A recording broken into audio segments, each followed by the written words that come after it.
All right, let's start, everyone. आइए हम शुरू करते हैं। So, in the last session, we started looking at the guideposts, हम लोग जो है आ, हम लोग वो सूचियों को देखना शुरू किया जिससे हम प्रभु का हित कैसे है जान सकते हैं। in that, we looked at two guideposts. हमने दो सूची को देखा। First one is that we need to know the Word of God to हमें know the purpose of God for our life. हमें हम परमेश्वर के वचन को जानना है जिसके द्वारा परमेश्वर का उद्देश्य हम जा सकते हैं। And second is we have to recognize the seeds that God has sown in our lives. और दूसरा चीज है कि हमें परमेश्वर ने हमारे जीवन में जो बीज बोया है उसको पहचानना है। So these points that we are discussing, we are calling it as guidepost. और ये जो सूचियां हम देख रहे हैं उसको हम इस प्रकार से बोल सकते हैं कि वो हमारे लिए एक मार्गदर्शी है। Because when we are traveling on the road, sometimes you see those you see some milestones, right? It says 50 kilometers, 25 kilometers. So it tells you where. और जब हम यात्रा करते हैं कई बार हम देखते हैं कि वो रास्ता दिखाने वाला जो पत्थर जिसमें लिखा रहता है 10 किलोमीटर 20 किलोमीटर 4 किलोमीटर लिखा रहता है वो हम देखते हैं। So that is a guidepost. It is guiding you to go where you want to go. वो एक मार्गदर्शी बनता है जो हमें दिखाता है कि हम कहाँ जा रहे हैं। So in the same way, we are talking about guideposts that will help us know why God created me the way He created me. और इस मार्गदर्शी सूचियों के द्वारा हम जान सकते हैं क्यों परमेश्वर ने मुझे सृष्टि किया है। Okay, so the first one is I need to learn the word of God to understand the will of God. और परमेश्वर के हित को जानने के लिए मुझे परमेश्वर के वचन को सीखना बहुत जरूरी है। And the second one is to recognize the seeds that God has put in our lives. और दूसरी बात है कि जो बीज प्रभु परमेश्वर ने मेरे अंदर बोया है उसको जानना या पहचानना। So these seeds are a special gift or a talent that you have.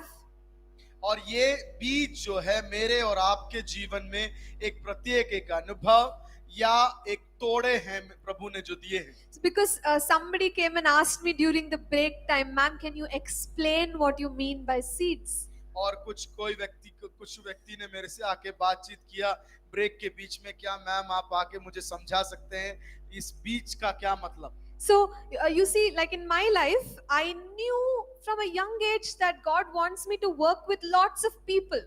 और बचपन से ही मेरे को मालूम अंदर से एक मालूमात हुआ कि मैं बड़े होते होते बहुत सारे लोगों के साथ काम करना है। So whether it was in school, it was in college, or at the workplace, most of my work involves lots of people, organizing with lots of people. और चाहे वो स्कूल में होने दो, कॉलेज में होने दो, काम के जगह पर होने दो, मेरा जीवन जो था बहुत सारे लोगों के साथ मिलकर काम को रूपरेखा करने का काम मैं करती थी। So I still remember one of my college mates asked me, what are you going to do after graduation?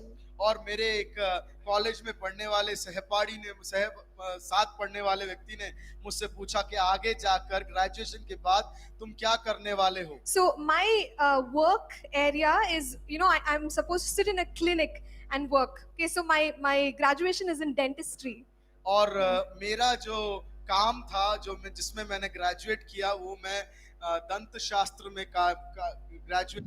So many of you know dentists will sit in that clinic and they will see patients and they will treat patients. और हम देखते हैं कि कई दंतशाला में देखते हैं कि वहां पर वो जो पेशेंट्स जो आते हैं, बीमार लोग आते हैं, उनके दांतों का मुआयना करते हैं। But for me, I knew that I'm not going to be sitting in a clinic for sure. और मुझे ये मालूम था कि कुछ भी हो जाए मैं जो हूँ क्लिनिक में नहीं बैठने वाली हूँ। So a friend of mine asked me, so what are you going to do? Which field are you going to specialize in? और volume mic is Oh, okay. online is ready. Sure. We'll just ask. Yeah. Okay. और can you repeat? So a friend of mine asked me which specialization you're going to take. और मेरे दोस्त ने पूछा कि क्या आप आगे जाके पढ़ाई करेंगे. So I closed my eyes and I said, I see lots of people. मैंने अपने आंखों को बंद किया और बोला कि मैं अपने आंखों के सामने बहुत सारे लोगों को देखती हूँ. And that cannot happen in a clinic. और वो जो है क्लिनिक में नहीं हो पाएगा. So I didn't know what God is going to do in my life, where He is going to take, where I'm going to work. But one thing I knew, I am going to be working with lots of people. और मेरे को नहीं मालूम था कि कहाँ वो काम होगा, क्या होगा, कब होगा. लेकिन एक बात में मुझे पक्का था कि मैं बहुत सारे लोगों के साथ काम करने वाली हूँ. So even in, like after graduation, the course that I picked, it's public health. So going to different places, working with people in villages, towns, cities, that was the nature of my work. और उनने जब वो graduation के बाद major जब करना शुरू किया तो वो समूह का जो आरोग्य के बारे में है, चिकित्सा आरोग्य के बारे में, उसके विषय में पढ़ना शुरू किया, जिसके द्वारा वो कई गांवों में, कई जगहों में, कई शहरों में जाकर वो सेवा मतलब चिकित्सा कर सके. And it's true even today about my life. I'm working with lots of people. और ये सच है कि आज के दिन भी मैं बहुत सारे लोगों के साथ काम करती हूँ. So I'm just trying to help us understand. Are you getting what I'm trying to say? मैं आपको Yes. समझाने की कोशिश कर रही. क्या आपको समझ में आ रहा है मैं क्या समझा रही हूँ? So one sister came and she said, teaching, counseling, that is something she has been doing for all along. और एक बहन आके बोली कि पढ़ाना, दूसरों को काउंसिल करना, वो मैं काम करती हूँ. वो भी एक तरीके का सेवकाई है. So that is the direction in which God is taking her life. और वो एक क्षेत्र है जहां पर प्रभु उसको लेके चल रहा है. That is the seed. वो है आप वो बीज.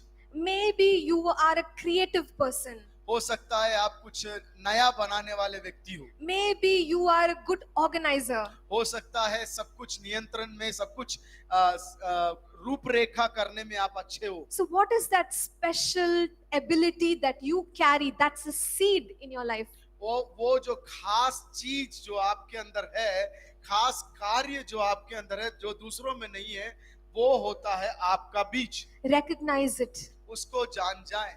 And you will see that God is giving you more opportunities in that area. और आप जान जाएंगे कि आने वाले समय में प्रभु परमेश्वर और अधिक आपको उस क्षेत्र में कार्य करने में सहायता करेगा. So we understood what is seed. क्या आपको समझ में आया सीड का मतलब क्या है? Okay, very good. Let's go to the third guidepost. और तीसरा मार्गदर्शन वो अंक में पहुंचेंगे. This is the stirring within. अपने अंदर में एक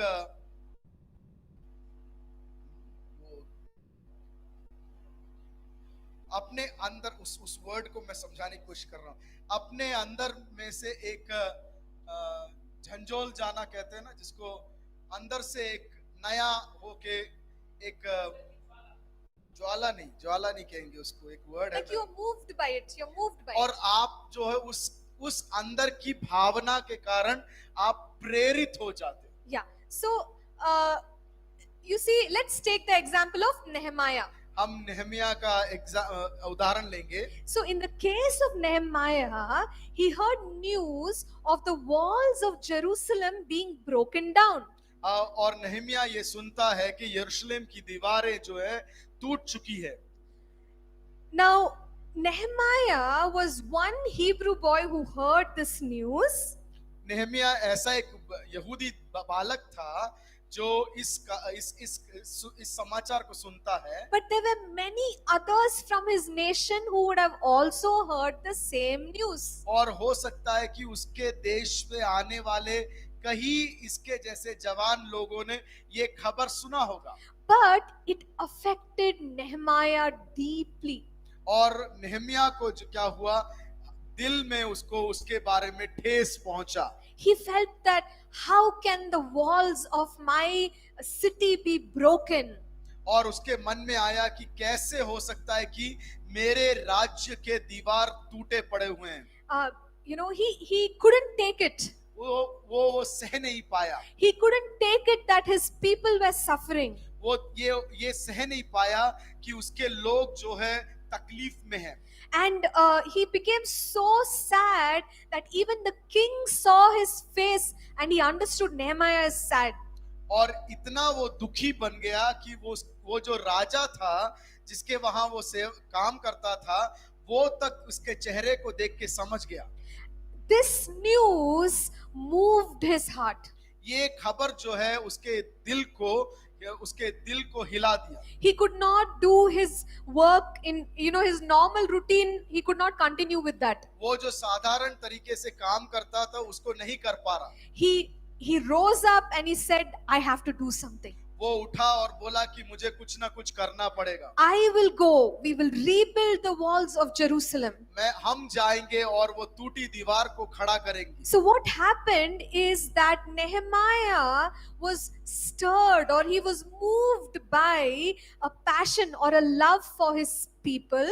और नेहमिया के अंदर वो जो अपने जाति के लोगों के प्रति जो प्रेम था, उसके कारण उसका दिल उसकी ओर जा रहा था। And it pushed him into action. और उसको उसके प्रति कार्य करने के लिए एक धक्के की समान, उसको एक जोर के समान हो गया। So it was the love for his people which was a stirring in Nehemiah's heart. उसके जाति के लोग के प्रति जो प्रेम था, वो था उसके हृदय के अंदर एक उत्तेजना देने वाली एक भावना। So like that, all of us may carry a stirring in our hearts. उसी प्रकार हमारे हर एक व्यक्ति के दिल के अंदर एक उत्तेजना, हमारे दिल को उत्तेजित करने वाली एक भावना को हम लेकर चल सकते हैं। No, maybe when we see children, we are so moved for them. हो सकता है जब हम छोटे छोटे बच्चों को देखें तो हमारे हृदय में एक अलग सा एक उत्तेजना आता है। And we want to teach them God's word. We want to do programs for them. We want to make sure that the children are equipped in God's word. हमारे अंदर से वो एक आवाज उत्पन्न होता है, मन में एक उत्तेजना आता है कि मुझे उनको पढ़ाना है, परमेश्वर के वचन में बढ़ाना है, उनको सिखाना है करके अंदर से एक उत्तेजना आता है। So that is a guidepost. God is trying to tell you that you need to be working with children. और वो एक मार्गदर्शी है दिखाने के लिए कि ये है तुम्हारा कार्य क्षेत्र और तुम्हारा उद्देश्य। Similarly, maybe when we look at construction of buildings, we are so excited. और जब हम बिल्डिंगों के, घरों के, मकानों के बनावट को देखते हैं, काम को देखते हैं, हम लोग बहुत खुश हो जाते हैं। Maybe some of us, we are thinking, why can't we build churches like this? और कभी-कभी हम सोचते हैं कि क्यों ना हम ऐसे बड़ी-बड़ी कलीसियाएं बना दें। So your interest is moving in that direction, that you want to make sure that there are buildings for churches. और आपके मन के अंदर ये प्रेरणा और उत्तेजना है कि क्यों ना मैं ऐसे बड़ी-बड़ी कलीसियाओं को बनाऊं। No, or maybe you are moved when you see sick people, or people who are suffering, who have diseases, who are critical.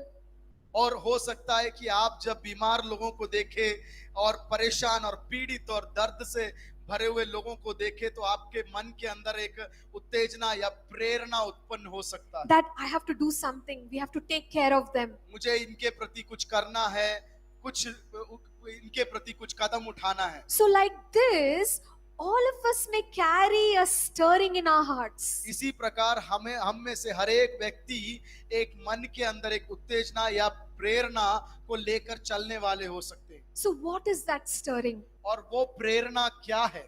That stirring is showing you the direction where God wants you to move.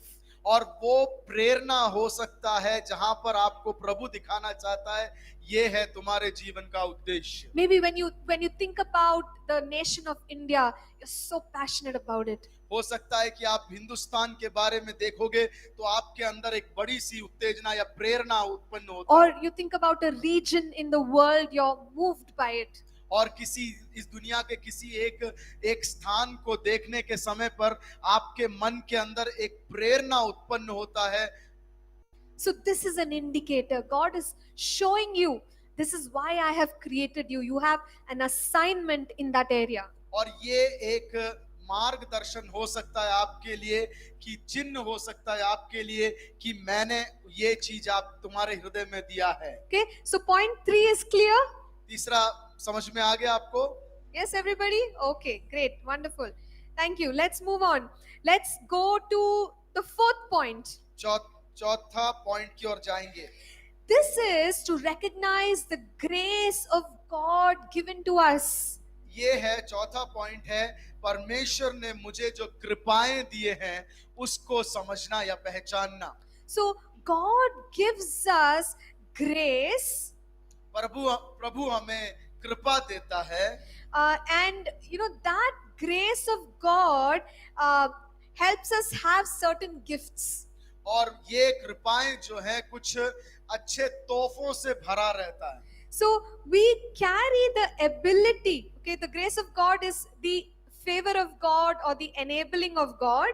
ये कृपा जो होता है परमेश्वर के पास से पाए हुए एक सहायकता होता है, with which we are able to do what God wants us to do. जिसके द्वारा हम परमेश्वर ने जो मुझे दिया है उसको हम पूरा कर सकते हैं। Okay, so the grace of God is an enabling, और एक परमेश्वर की कृपा जो है एक सहायक है, and the grace of God is connected to the gifts of God. और परमेश्वर की कृपा जो है परमेश्वर के तोड़ों के साथ संबंधित रहता है। Okay, so when we understand this combination, that also helps us know God's plan for us. और ये सब जब एक साथ होता है तब हम समझ पाते हैं कि प्रभु का मेरे जीवन का हित क्या है। Okay, for example, उदाहरण से there can be a grace on my life to lead people in worship. हो सकता है कि मेरे जीवन में कृपा है कि मैं दूसरों को परमेश्वर की आराधना में अगुवाई कर सकूं। And usually what God does is he connects the grace with the gifts. और साधारण तरीके से क्या होता है, परमेश्वर जो उसकी कृपा है उसको मेरे तोड़ों के साथ मिला देता है। So I may have the ability to sing, मेरे पास गाने की क्षमता है, or I may have the ability to and I may have the ability to play instruments. और उसी के साथ साथ गाने के साथ साथ मुझे संगीत बजाने का भी तोड़े होंगे। So what is happening here? The grace of leading people into worship is connected with the gifts of singing and playing instruments. और जो परमेश्वर के लोगों को आराधना की ओर ले जाने का जो कृपा मुझ पर है वो मुझे संगीत और संगीत वाद्य बजाने के साथ जुड़ कर आता है। So this is how God works. और यही प्रकार से परमेश्वर भी काम करता He है। will give us a combination of the grace and the gifts. और वो परमेश्वर क्या करता है, कृपा और तोड़ों को एक साथ जोड़कर हमें देता है। Then I can do that work. और उस प्रकार से वो कार्य को मैं पूरा कर सकता So हूँ। I can sing, I can play instruments, and I will lead people in worship. और मैं गा सकती हूँ, उसके साथ वाद्य बजा सकती हूँ, उसके साथ मैं परमेश्वर के लोगों को आराधना में अगुवाई कर सकती Now imagine God is calling me to teach the word of God. हूँ। और ऐसा सोचें कि मुझे परमेश्वर लोगों को पढ़ाने के लिए, परमेश्वर के वचन से पढ़ाने के लिए बुला रहा। So the grace on my life is teaching. और परमेश्वर की कृपा जो है वो है सिखाना। So when I want to teach, I need the skill or the gift of communication. और जब मेरे को पढ़ाना है तो मेरे अंदर जो लोगों के साथ संबंध बनाने का, कम्युनिकेशन जिसे कहते हैं हम, जो वॉइस से कम्युनिकेट करना है, उस संबंध बनाने का क्षमता या तोड़े होने चाहिए। So when I want to teach, I should be able to convey things to them. और जब मैं पढ़ाऊं तो जो मैं पढ़ाना चाहती हूं उसको उनके पास, पढ़ने वालों के पास में पहुंचाने की क्षमता रखना चाहिए। Okay, so there needs to be a combination. If I cannot do it, I cannot be a teacher. और अगर मैं जो पढ़ा रही हूँ वो आप तक नहीं पहुंचा सकती हूँ तो उसका मतलब है मेरे को पढ़ाने का कृपा नहीं है। So this is how God works. He will give us the grace. He will give us the gifts. और इसी प्रकार से परमेश्वर काम करता है कि वो मुझे अपनी कृपा देता है, उसके साथ कोई ना कोई एक तोड़े या उपहार, परमेश्वर की उपहार को जोड़ देता है, So then I'm able to do that work. और उसी प्रकार वो कार्य को मैं पूरा कर सकती हूँ। And that is an indicator of what God wants me to do. वो एक मार्गदर्शन हो सकता है कि प्रभु का मेरे जीवन में ये उद्देश्य है। Now imagine, I feel that God called me to be a worship leader. और ऐसा उदाहरण ले कि मुझे परमेश्वर ने आराधना चलाने वाला एक व्यक्ति के रूप में बुलाया है, And I can't sing, लेकिन मैं गा नहीं सकती, I can't carry a tune, meaning Or- I cannot understand music. और मैं संगीत को समझती नहीं हूँ। Okay? Do you think I will be able to lead worship? क्या आप समझते हैं कि मैं वो संगीत को, आराधना को चला पाऊंगी? But I want to, लेकिन मैं चाहती जरूर हूँ। but can I? क्या मैं कर पाऊंगी? There is no grace. वो उसमें कोई अर्थ नहीं है। There is no grace. वो मेरे ऊपर कोई कृपा ही नहीं है, There is no gift. मेरे पास कोई तोड़े नहीं है, But I want to lead worship. लेकिन मैं आराधना की अगुवाई करवाना चाहती हूँ। But God is saying, no, that is not your area. लेकिन प्रभु बोलता है नहीं, ये तेरा क्षेत्र नहीं है, That's why I didn't give you grace or gifts in that area. इसीलिए मैंने उस क्षेत्र में तुझे कृपा दिया ही नहीं है। Maybe we have grace, gift in some other area. हो सकता है तुम्हारे पास और किसी चीज की कृपा और तोड़े हों। Are you understanding what I'm trying to say? क्या समझ रहे हैं आप लोग? Yes. So this is how, what is the grace of God on your life? और ये समझना है कि मेरे जीवन में क्या है वो कृपा। Okay. So when we recognize God has given me great ability to do this, you will have connected gifts to that. और जब परमेश्वर में हम जान जाएंगे कि ये चीजें हैं प्रभु ने मुझे जो कृपा के रूप में और तोड़ों के रूप में दिया है, तो मैं उसके प्रभु के उद्देश्य के साथ संबंध कर पाऊंगी। So you see, God always, He empowers us. He empowers us. प्रभु जो है हमेशा मुझे पूर्ण करता है। He will not tell you to do something that you cannot do. वो कभी भी ऐसा कुछ नहीं बोलता जो तुम नहीं कर पाओगे। If God is asking you to do something, it means He has first given you the grace, given you the gifts, and He's saying, now you do it. और उसका अगर प्रभु कुछ आपसे करवाना चाहता है, उसका मतलब ये है कि प्रभु ने आपको उस विषय के ऊपर कृपा दिया है, उसके संबंधित तोड़े दिए हैं, तभी वो बोलेगा कि तुम ये करो। Because you can do it. क्यों? Because you can do it. क्योंकि आप वो कर सकते हो। Okay? Are you understanding? क्या समझ पा रहे हो So आप लोग? that gives us confidence वो मुझे एक धैर्य देगा that yes, God has given me the grace, He has given me the skills, I am going to do it for Him. और ये धैर्य देगा कि मुझे वो मिलेगा कि परमेश्वर ने मुझे वो कृपा दिया है, परमेश्वर ने मुझे वो उसके संबंधित तोड़े दिए हैं, इसीलिए मैं वो कर सकता हूँ, कर सकती हूँ। And there is no need to have competition with other people. और किसी भी व्यक्ति के साथ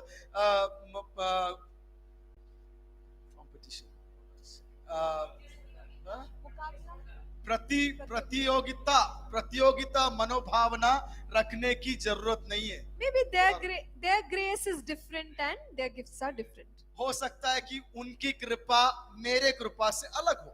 Okay, so recognize what is the grace that God has given me. Right? आप समझने की कोशिश करें कि क्या कृपा है जो मुझे प्रभु ने दिया है। Okay, and what are the skills? What is the ability that God has given me? और क्या ऐसे उपहार मुझे प्रभु ने दिया है, And just start using them. और उसको इस्तेमाल करना शुरू करें। And that will give you a clearer understanding of why God has made you the way He has made you. और उस प्रकार से हम जान जाएंगे कि प्रभु ने जिस प्रकार से मुझे बनाया है, क्यों बनाया है। Now, even if we have the grace, we still have to work hard to develop that gift. और हो सकता है मेरे अंदर वो कृपा है, फिर भी मुझे मेहनत करना पड़ेगा जो कृपा मुझे मिला है, तोड़े मुझे मिले हैं, उसको मैं और अच्छा बना सकूं। Imagine, God is calling me to be a teacher of the word. उदाहरण ले ले कि प्रभु मुझे परमेश्वर के वचन का एक शिक्षक के रूप में बुलाता है। I have the grace, मेरे पास कृपा है, I have the gift, मेरे अंदर तोड़े हैं, but maybe my understanding of the word is not so complete. हो सकता है, लेकिन भी तोड़े हैं, कृपा है पढ़ाने का, लेकिन हो सकता है मेरे अंदर परमेश्वर के वचन का ज्ञान नहीं हो। Maybe I just started by my life as a believer by reading the book of John. हो सकता है यूहन्ना के किताब को, यूहन्ना रचित सुसमाचार को पढ़कर मैंने अपने मसीही जीवन का आरंभ किया, So my understanding is only book of John.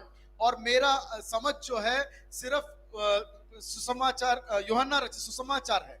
But if I am going to be a teacher, I need to read all the books of the Bible, study the Bible, only then I can teach accurately. और अगर मुझे शिक्षा देना है वचन का, सिर्फ एक किताब नहीं पढ़ना है, मुझे पूरा बाइबल के किताबों को पढ़ना जरूरी है। Okay, so then what does it mean? Even I have to work hard to walk in the grace and gift that God has given. उसका मतलब है कि मुझे प्रभु यीशु मसीह ने जो कृपा और तोड़े दिए हैं, उसमें चलने के लिए और ज्यादा परिश्रम करना है। So all of us, whatever grace we have, that's not the end, it is the beginning. और उसका मतलब यह है कि परमेश्वर ने मुझे जो कृपा दिया है, वो अंत नहीं है, वो सिर्फ आरंभ है। And even as we start working hard with that grace and gift, God will lead us. और जिस प्रकार से एक एक दिन जाता है और वो कृपा के में हम अभ्यास करते हैं, तो वो कृपा मुझ में बढ़ता जाएगा। Okay, we all understood point 4? Yes? समझ में आ गया आपको? Anybody is sleeping? कोई सो रहा है? कूलर का ठंडा हवा कोई है। नहीं. Okay, very good. I believe you. मैं विश्वास, आपको आपके ऊपर मेरा विश्वास है। Okay, we'll go to point 5. पांचवें पॉइंट की ओर जाएंगे हम। This point I will just share briefly. मैं एक सारांश रीति से इसको समझाऊंगी। Tomorrow we will look at this, in elaborately. और हम कल जो है इसको विस्तृत रूप से देखेंगे। So the 5th point is पांचवा पॉइंट है to be led by the Holy Spirit. पवित्र आत्मा के द्वारा अगुवाई किए जाना। The scriptures tell us that the Holy Spirit brings revelation to the believer. और पवित्र वचन कहता है कि पवित्र आत्मा जो है परमेश्वर के बच्चों को अपनी ओर आत्मा में अगुवाई करता है। Romans chapter 8 and verse 14 through 16, it tells us that Holy Spirit leads the believer. Romeo की पत्री 8वां अध्याय का 14 से लेके 16 बताता है कि पवित्र आत्मा विश्वासियों को, मसीह लोगों को अगुवाई करता है। So, to understand God's purpose, I should hear from the Holy Spirit, or I should learn from the Holy Spirit about my purpose. और मेरे उद्देश्य के बारे में मैं पवित्र आत्मा से शिक्षा लेना है। Okay, and how does the Holy Spirit speak? और किस प्रकार से पवित्र आत्मा बातचीत करता है, This we will look in detail tomorrow. ये चीज जो है और थोड़ा विकसित रीति से देखेंगे। So for now, अभी के लिए the Holy Spirit may bear witness with our spirit. और पवित्र आत्मा जो है हमारी आत्मा के बारे में गवाही देगा। Okay, that simply means that inside your spirit, right, you know that this is what the Holy Spirit is confirming. और आपके आत्मा के अंदर आप समझ जाओगे कि ये मेरे पवित्र आत्मा मेरे अंदर से चाहता है। Okay, for example, like I was telling you that I knew that I will be working with lots of people. जिस प्रकार से उदाहरण से आपको बता रही थी कि मुझे अंदर से मालूम था कि मैं बहुत सारे लोगों के साथ काम करूंगी। Okay, it's not my own feeling, but in my spirit, every time I used to pray, I would see lots of faces, And so I knew the Holy Spirit is telling me, bearing witness in my spirit, that this is the nature of my work. और जिस प्रकार से जब भी मैं प्रार्थना करती थी, मैं आंखें बंद करती थी, मैं बहुत सारे लोगों के सामने सेवकाई करते हुए, उनके साथ कार्य करते हुए मैं देखती थी, तो मेरे आत्मा के अंदर मुझे एक स्पष्ट रूप से मालूम था कि मैं बहुत सारे लोगों के साथ मिलकर काम करूंगी। So similarly, in your spirit, what is the Holy Spirit bearing witness to? और इसी प्रकार आपके आत्मा के अंदर, आपके अंदर ही अंदर, आपके आत्मा में पवित्र आत्मा क्या संबंधित गवाही देता है। Sometimes when we're reading the Bible, certain passages, they just hit you. और कभी कभी जब हम वचन पढ़ते हैं, कोई कोई वाक्य होते हैं, पद होते हैं, वो सीधा हमसे बातचीत करता है। It's like the Holy Spirit is speaking to you. और ऐसा होता है कि पवित्र आत्मा आपसे सीधे बात कर रहा हो। So the Holy Spirit quickens the word of God to speak to us. और पवित्र आत्मा इस वचन को हमारे से बातचीत करने में अति शीघ्रता करता है। Sometimes he puts some ideas in our minds or some images in our minds. That is the Holy Spirit speaking to us. और कभी कभी जब हम प्रार्थना करते हैं, पवित्र आत्मा हमारे अंदर कुछ सोच विचार डालता है, कुछ चित्र दिखाता है, वो होता है पवित्र आत्मा जो हमसे बातचीत करता है। Sometimes we have dreams. Again and again we're getting the same dream. I'm going and I'm casting out demons. I'm going laying hands on people. They are being healed. Holy Spirit is speaking to us. कभी कभी क्या होता है, बार बार हमारे मन में आता है कि, और या दर्शन देखते हैं या सपना देखते हैं कि मैं जा रहा हूँ या जा रही हूँ, दूसरों के ऊपर, रोगियों के ऊपर हाथ रखते हैं, चंगाई हो रहा है, दुष्ट आत्माओं को भगा रहे हैं, तो वो होता है एक पवित्र आत्मा आपसे बातचीत करना। So the Holy Spirit speaks through dreams and visions. पवित्र आत्मा जो है सपने और दर्शन के द्वारा बातचीत करता है, Or prophetic words. हो सकता है भविष्यवाणियों के द्वारा। So I remember I was telling you that my nature of work is very different. I come from a medical line. और जैसा मैं आपको बता रही थी, मेरा जो अभी का कार्य का क्षेत्र है, मेरे सही मायने के कार्य के क्षेत्र से अलग है, क्योंकि मैं मेडिसिन क्षेत्र से आती हूँ। So when I was still working, and I remember clearly at that time I was working in a clinic. मैं अच्छे से अभी भी याद है मुझे, मैं कुछ समय पहले एक क्लिनिक में काम कर रही थी। And during those days we had some fasting prayer. उस समय, उस दौरान उपवास की प्रार्थना कलीसिया में हो रहा So था। and it was the last day of 40 days of prayer. और वहां पर उस कलीसिया में 40वां दिन था, 40वां अंतिम दिन, 40वां दिन था। So the pastor was leading the prayer. Paswan जो थे वो आराधना को अगुवाई कर रहे थे, And he started prophesying on different people. और उनने सारे लोगों के, दूसरे अन्य लोगों, अनेकों लोगों के ऊपर भविष्यवाणियां करना शुरू किया। He told for many different people. उन्होंने अलग अलग लोगों के को भविष्यवाणी से बातचीत किया। And on that day he called me and he said, God is giving you the ability to teach the word. और उस समय परमेश्वर के दास ने मेरी ओर देख के मुझे बुलाकर भविष्यवाणी किया कि तुम्हारे अंदर परमेश्वर के वचन को पढ़ाने का कृपा दे रहा है। So you know Sarah in the Bible, right? आप सारा बाइबल के अंदर के जानते हो। So when the angel tells her that you will bear a child, right, around this time, what does she do? She laughs. और Abraham की पत्नी सारा को जब दूत लोगों ने बोला कि अगले साल जब हम आएंगे तुम एक संतान के साथ रहोगे, तो वो क्या किया, उसने हंसा। Because I was in a similar condition. और मैं भी उसी समान थी, I wanted to laugh. मुझे हंसने का मन था। Because at that point I was leading a life group. हमारा छोटा group होता है, हाँ, life group. So उस समय क्या था, एक प्रार्थना की छोटी सी मंडली चलाती थी। And in that life group, every Tuesday we used to meet. If I और remember. उस ग्रुप में जो है हम लोग हर मंगलवार को मिला करते थे। And Monday when I am preparing the teaching, I'll get a headache. और सोमवार को जब मैं वो क्या पढ़ाना है वो उसके बारे में तैयारी करती थी तो मेरे को सिर में दर्द होता था। One time I put my head down, I said, Jesus, why are you giving me this work? और एक दिन मैंने अपने सिर को नीचे करके परमेश्वर से बोला, क्यों मुझे ये काम दे रहे हो प्रभु? I am able to understand, but I don't think I am able to tell another person. प्रभु से बोला कि प्रभु मैं तो ये क्या है समझ जा रही हूँ, लेकिन दूसरों को ये इसके बारे में सिखाने नहीं हो पा रहा। Okay, but what was the prophetic word? Prophetic word was God is giving you the ability to teach the word. लेकिन भविष्यवाणी क्या हुआ था कि तुम्हें मैं कृपा दे रहा हूं कि तुम दूसरों को मेरे वचन में से सिखाओगे। And I really wondered, how is this going to happen?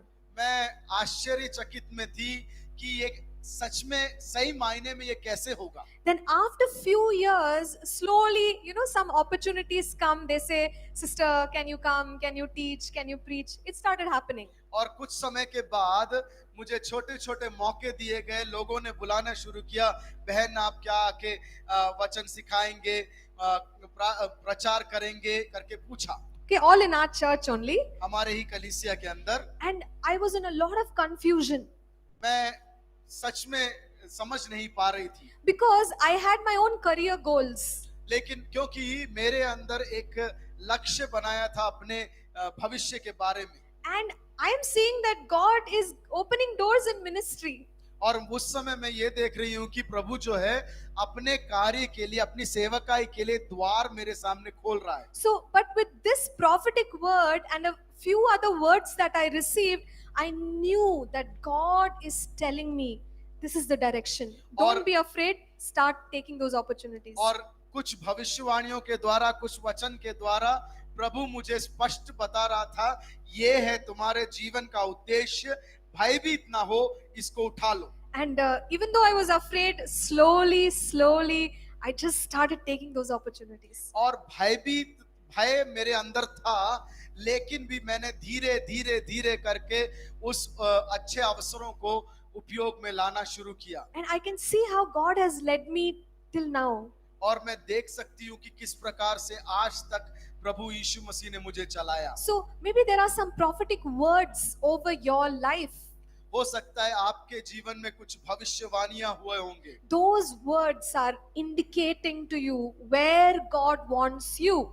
और वो आपको मार्गदर्शन दिखा रहा है कि कहाँ होगा आपका जीवन। So hold on to those words. उस वचन की वो जो भविष्यवाणियां आए हैं उसको दृढ़ रूप में पकड़ कर रखें। Maybe today it doesn't look like it is going to happen. हो सकता है कि आज दिखता नहीं हो कि वो होगा, But believe in what God has spoken over your lives and start to take one step at a time. लेकिन जो परमेश्वर ने बोला है उस पर विश्वास रखें और एक दिन एक कदम उसकी ओर बढ़ाते जाएं। Amen. Amen. So listen to what the Holy Spirit is saying about the direction for your life. और पवित्र आत्मा आपके जीवन के मार्गदर्शन के बारे में क्या बता रहा है उसकी ओर ध्यान दें। So we are going to look at how exactly to do it tomorrow. और कल के दिन हम देखेंगे सही रीति से उसको कैसे करना है। Now let's quickly look at the next point here, which is recognize the circumstances. और शीघ्र हम जो है आगे अगले पॉइंट की ओर हम लोग जाएंगे, जो है हमारे परिस्थितियों को कैसे पहचाने। See, sometimes God orchestrates the circumstance.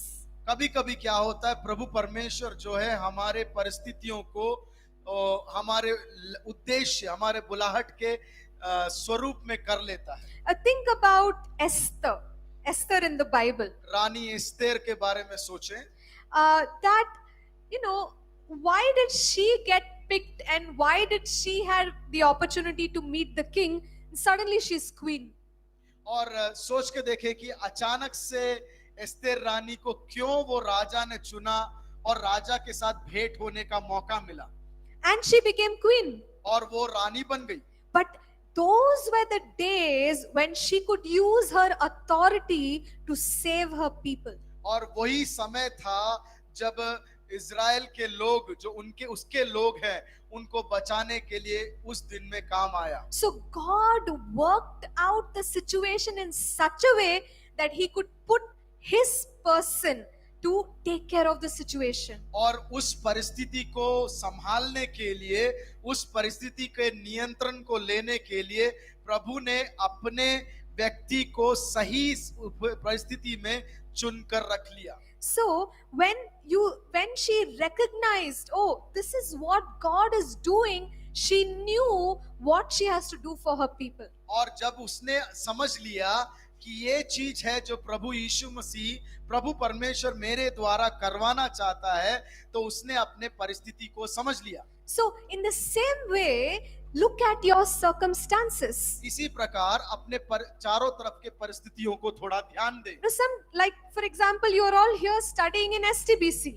उदाहरण से ले लें, आप STBC में यहाँ पर पढ़ रहे हैं। Why am I here? क्यों हूं मैं यहाँ पर? Why is the situation like this? क्यों ये मेरी परिस्थिति ऐसा है? God is preparing you for something. कुछ ना कुछ उसके उद्देश्य के लिए प्रभु परमेश्वर आपको तैयार कर रहा है। So look at the circumstance and try to understand what God is doing. और अपने परिस्थिति को देखें और समझ लें कि प्रभु कुछ ना कुछ कार्य कर रहा है। Okay, and similarly we have many other examples in the Bible. और कई अनेकों उदाहरण है इस परमेश्वर के वचन में।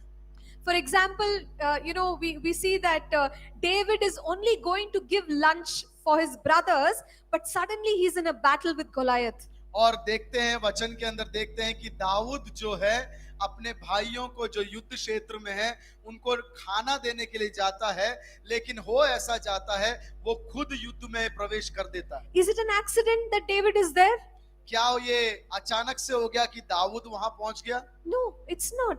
So there are times that we see that God is orchestrating circumstances to prepare us. और हम कभी कभी देखते हैं कि कुछ कुछ चीजें जो होता है वो परमेश्वर अपने योजना के अनुसार हमारे परिस्थितियों को अनुकूल बना देता है। Joshua is observing Moses leading the people. Every day he is watching Moses. और योशु जो है हर दिन मूसा को देखता है कि लोगों को किस प्रकार से वो अगुवाई कर रहा है। But one day what happens is God is saying, make Joshua the leader now. और लेकिन एक दिन मूसा से परमेश्वर कहता है कि अब योशुआ को मुख्य स्थान में लेके अगुवे बना दो। So God orchestrated the circumstances in such a way that now Joshua, without his knowledge, he's already prepared to lead the people. और ऐसा हो जाता है कि योशुआ खुद नहीं समझ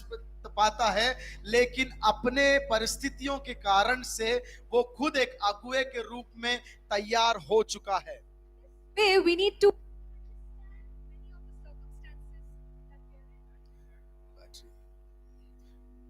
इस प्रकार से हम लोग समझ पाते हैं कि जो हमारी परिस्थितियां जो है परमेश्वर के कार्य के अनुकूल हो जाता है।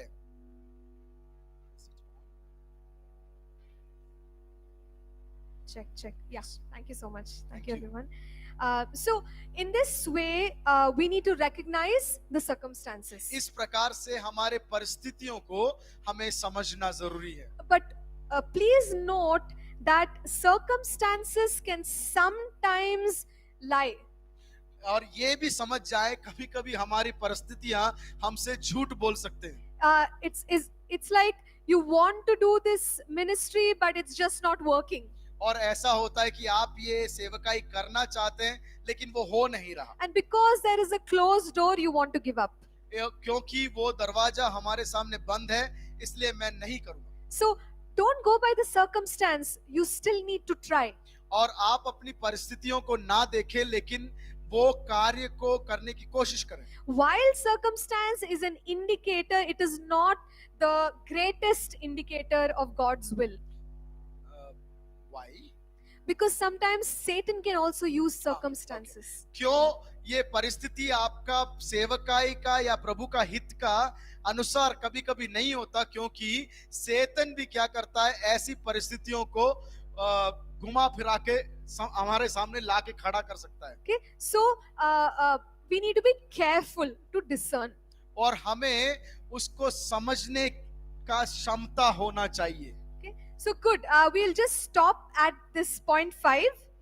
और इस 6th से। Sixth, okay, 6.6. We'll stop at this. और ये छठवें पॉइंट को बोलते हुए हम लोग यहाँ पे रुकेंगे। And I encourage you to go back. The book is with you, so read it again. और इस किताब आपके हाथ में दिया गया है, इस किताब को जरूर आप पढ़ लें। We'll come back and we'll go further from here. और कल जो है हम जो है वापस आएंगे और इस किताब में से आगे को देखेंगे। So let us now close with a word of prayer. आइए हम एक प्रार्थना के साथ इस क्लास को खत्म करेंगे।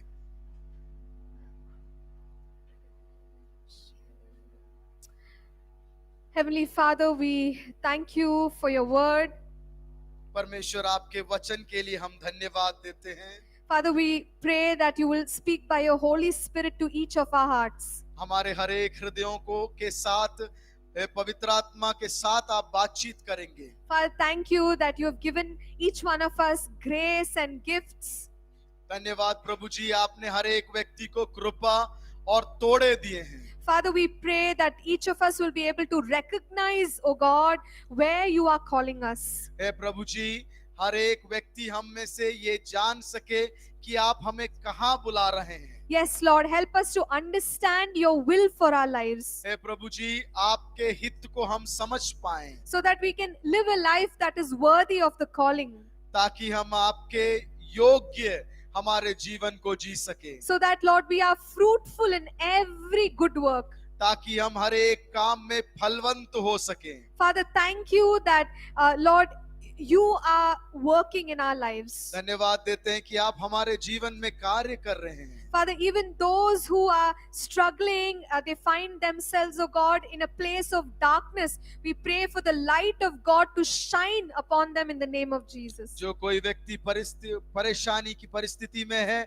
और आपके हित को समझने में तकलीफ में है, वो आपके रोशनी को वहां भेजकर उनको स्पष्ट करें पिता। Father, those over whom, Lord, negative words have been spoken, oh God, Father, we break the power of those words over their lives in the name of Jesus. हे प्रभु, जिनके ऊपर नकारात्मक बातें बोले गए हैं, उस सारे नकारात्मक बातों को यीशु मसीह के नाम से हम तोड़ देते हैं पिता। Father, we pray that the Holy Spirit of God will speak to us through prophetic words, dreams and visions. हे पवित्र आत्मा, आप हमसे भविष्यवाणियों के रूप में, दर्शन के रूप में, सपनों के बीच रूप में बातचीत करें। Lord, that the time in this course, Lord, will help us recognize what you are calling us to do. हे प्रभु, ये कोर्स हमारे जीवन में हमारा बुलाहट क्या है, उसको समझने में हमें सहायता करें। Thank you for doing that, oh God. धन्यवाद कि आप वो कर रहे हैं। Father, we ask for your blessing upon every single student and their families. हर एक छात्रों के और उनके परिवार के जीवन में आपकी कृपा हम मांग लेते हैं। We thank you, we worship you. हम धन्यवाद देते हैं, हम आपकी आराधना करते हैं। In Jesus' name we pray. यीशु मसीह के नाम से मांगते हैं। Amen. Amen, amen. Praise God. Amen. So thank you everyone, धन्यवाद। and we will see you tomorrow in the afternoon sessions. और कल दोपहर के समय हम लोग एक साथ मिलेंगे।